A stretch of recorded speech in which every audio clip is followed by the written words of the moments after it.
the evolution of the human beings, and this has happened while we come to know the different sort of society जिसमें हम इंसान जो था वो evolve होता रहा, and we started knowing about the evolution of human being, because इसका ताल्लुक हमारी आबादी के बढ़ने के साथ है, और इस तरह की सोसाइटीज़ को जानने की वजह से हमें पता चलता है कि किन वजूहात की बुनियाद पर आबादी में तेज़ियों से इजाफा हुआ, कौन सी सोसाइटीज़ हमारे से वजूद में जब थीं तो अब आबादी में तेज़ी में इजाफा होता गया, और वो जो पुराने वक्तों की सोसाइटीज़ थी, इंटरेस्टिंगली जब हम आबादी के ऊपर इसको पढ़ रहे थे तो हमें ये भी मालूम पता चलता है कि ये आज की दुनिया में भी इस तरह के सेगमेंट ऑफ पीपल जो हैं, वी कैन सी दैम, चाहे वो आपके हंटिंग एंड गैदरिंग सोसाइटी के लोग थे, चाहे आपके हॉर्टिकल्चर एंड पेस्टोरल जो सोसाइटी जिनकी डिपेंडेंसी उस पर थी वो है, कुछ मिलियन में ये लोग आज भी पाए जाते हैं। अब agrarian society, that was a big change in the human history, और यहाँ पे जो था अबाउट 5,000 साल पहले another revolutionary technology was taking place in the middle east के अंदर एक हुआ, one that end up changing a life on the earth, and that was the revolution which we called a agriculture revolution. जब इंसान की ज़िंदगी में agriculture revolution जो था वो आया, जब इंसान ने मुकम्मल तौर पे इस राज को जान लिया कि अल्लाह ताला की बनाई इस ज़मीन के अंदर पोटेंशियल है, अगर वो एक सर्टन मेथड के ज़रिए इसको इस्तेमाल करेंगे तो ये अबंडेंस में इनको खुराक देगी, सरप्लस में इनको खुराक देगी, और यहीं से एक लाख सरप्लस होते होते यही एग्रीकल्चर सोसाइटीज़ थी, हमें इंडस्ट्रियल रेवोल्यूशन की तरफ भी यही सोसाइटीज़ जो थी वो हमें लेके गई।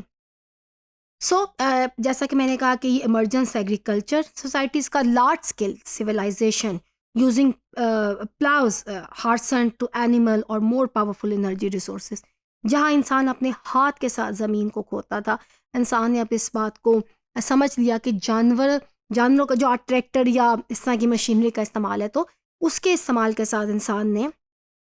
ज़मीन को जब डिग किया और फसलें वहाँ पे उगाई, तो इंसान को समझ आई कि ये ज़मीन तो हमें बहुत कुछ दे सकती है। अब डिपेंड इस बात पे करता है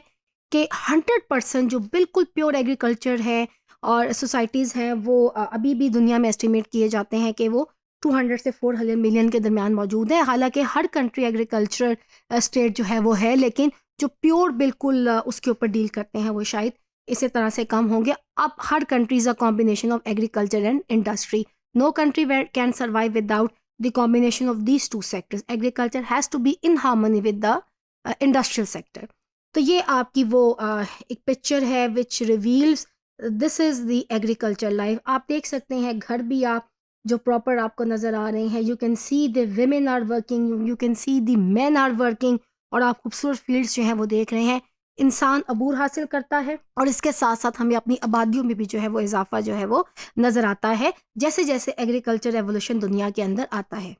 ख़ास तौर पे ये जो इन्वेंशन थी कि जी आपने इस्तेमाल करना है एनिमल ड्रॉन प्लो आपने करना है long with other break through of the period including irrigation, wheel, पहिए का इस्तेमाल, ह्यूमन सिविलाइजेशन के अंदर पहिए का इस्तेमाल, ये एक इंसान की ज़िंदगी का एक डॉन ऑफ द सिविलाइजेशन थी, एक डॉन था, एक इब्तदा थी एक नई सिविलाइजेशन की। एक इंटरेस्टिंगली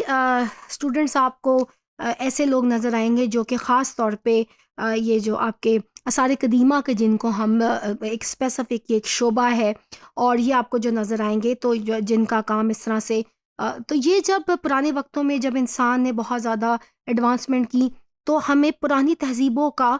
इन लोगों ने बताया, हिस्टोरियंस ने हमें इसके बारे में बात की और इन्होंने हमें बताया, और ख़ास तौर पे जब पहिए की जो दरियाफ़त थी उससे पता चला कि इंसान किस तरह से सिविलाइज था उस दौर में भी, जिसको एग्रीकल्चर रेवोल्यूशन का हम जो है वो नाम देते हैं। पहिए के आसार हमें पाकिस्तान के अंदर हड़प्पा हज़ारों साल पुरानी सिविलाइजेशन और मोहनजोदड़ो के अंदर भी, जब पाकिस्तान के अंदर यहाँ के आसार कदीमा के लोगों ने when they worked on it so they found a wheel inside the soil, और वहाँ पे भी ये मिला। तो that was the dawn, that was the beginning of the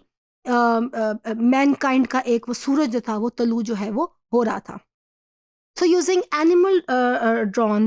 plow, farmers could cultivate fields far bigger than जो horticulturist का horticulture से पेस्टोरल सोसाइटी के लोग हाथ में एक औजार को लेके उन्होंने सीख लिया था कि एग्रीकल्चर है, लेकिन हाथ के साथ। तो जहाँ एनिमल्स का इस्तेमाल इंसान को करना आया, that added a huge advantage, and that was the reason that human civilization جو تھی وہ بڑی تیزی کے ساتھ اس میں ترقی کی. And that was also the time جب پاپولیشن میں تھا وہ تیزی کے ساتھ اضافہ بھی نظر آیا. So as a result farmer جو تھے they could work the same land for generations, encouraging the development of the permanent settlement. Now hunting gathering societies pastoral society کے بعد پرماننٹ سیٹلمنٹ, ایک جگہ پہ انسان کا آباد ہونا, سوسائٹیز کا جو ہے وہ معرض وجود میں آنا, that was the result of the agriculture revolution. Because انسان پرماننٹ سیٹلمنٹ کی طرف آیا, انسان کو پتہ چل گیا how they are suppose to grow food, اور انسان نے اپنی بستیاں جو تھیں جسے ہم کہہ سکتے ہیں وہ بنانی شروع کر دی. So with the ability to grow a surplus of the food and to transport good using animal powered agrarian societies greatly expanded in size and population. Now that was the reason. اب دیکھیں animals کا استعمال جو تھا وہ نہ صرف agriculture کے اندر ہوا بلکہ ٹریڈنگ میں بھی اس کا استعمال ہوا. خوراک کے ایک سے دوسری جگہ جانا, لوگ جو تھے جو سرپلس میں غذا کو پروڈیوس کر سکتے تھے انہوں نے غذا کو بیچنا بھی شروع کیا. تو جب انسان اتنی ترقی کی طرف آیا, پرماننٹ سیٹلمنٹس پھر آپ کی آ گئیں, ڈیتھ ریٹ جو تھا جب آپ ایک جگہ سیٹل ہوتے ہیں ڈیتھ ریٹ پھر تھوڑا کم ہوا اور آبادی میں بہت تیزی کے ساتھ اضافہ جو ہے وہ دیکھنے میں آیا. اباؤٹ 100 CE آج سے اگر پیچھے اگر ہم چلیں جائیں کامن ایرا میں, the agrarian Roman Empire they contained some 70 million people spread over 2 million square miles. آپ کو رومن امپائرس ملیں گی, آپ کو چائنیز امپائر ملیں گی, یا ایون ہم لوگ اگر پرسپیکٹو میں بات کریں ہمارے یہاں پہ بڑی رچ لینڈ تھی, India was a very rich land, subcontinent جو ہمارا تھا, تو یہ بہت زیادہ لوگ جو تھے وہ اس کی طرف مائل ہوئے. اور خاص طور پہ جو ہمارا ساؤتھ ایشیا کا ریجن ہے, برٹشرس کی یہاں پہ آنے کی بڑی وجہ بھی یہ تھی کہ اس کو سونے کی چڑیا کہا جاتا تھا, because of the very fertile land this area possesses. That is why it attracted the foreigners. Agriculture میں خوب یہ اس میں فصلیں پیدا ہوتی تھیں. So that was a reason. 100-150 سال پہلے 200 سال پہلے فارنرس یہاں پہ اٹریکٹ ہوئے, اور ایون انہوں نے پھر ہمیں آکیوپائی بھی ہمیں کیا, قبضہ بھی کیا. So agriculture revolution was one of the biggest reason that caused the rise in the population of the world.